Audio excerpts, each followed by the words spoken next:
Okay, so at the end of the last video I asked you to convert the following pressures into kilopascals.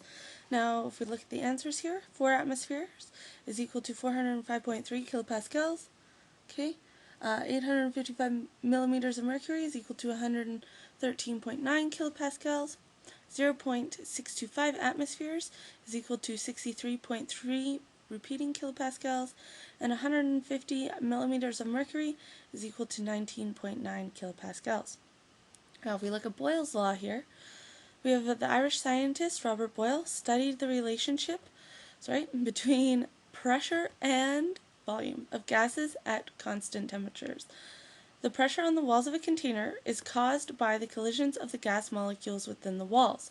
So, as you reduce the volume of a contained gas, there is less room for the gas particles, so in fact they collide more. Okay, so these gas particles collide more with the container which you have them confined in. Okay, and more collisions is equal to a higher pressure.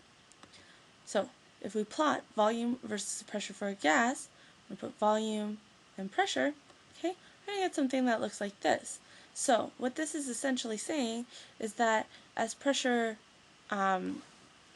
as we have a large volume, okay, we're going to have low pressure.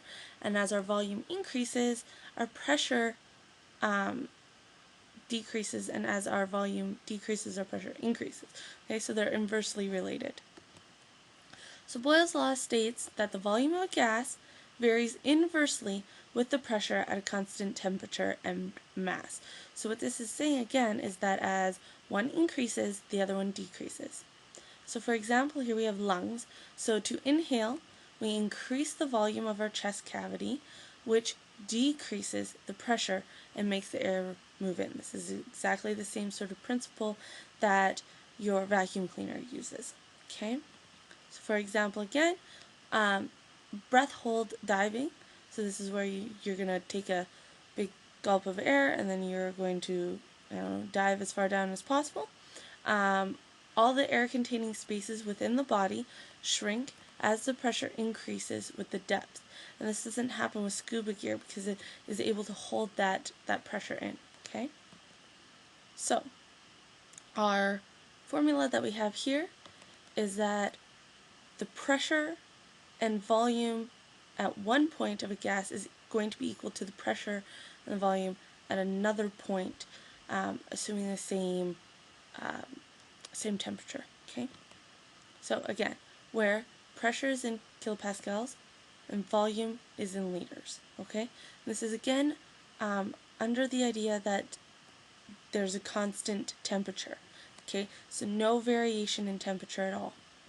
As an example here, we can say that a balloon is filled with 30 liters of helium gas at 100 kilopascals. What is the volume when the balloon rises in altitude where the pressure is only 25 kilopascals? Assume constant temperature. That's going to be in like all of these. Okay? So again, we're going to put here, what do we know? Okay? Pressure 1 is 100 kilopascals. Pressure 2 is 25 kilopascals. We also know that the volume at point 1 or pressure 1 is 30 liters.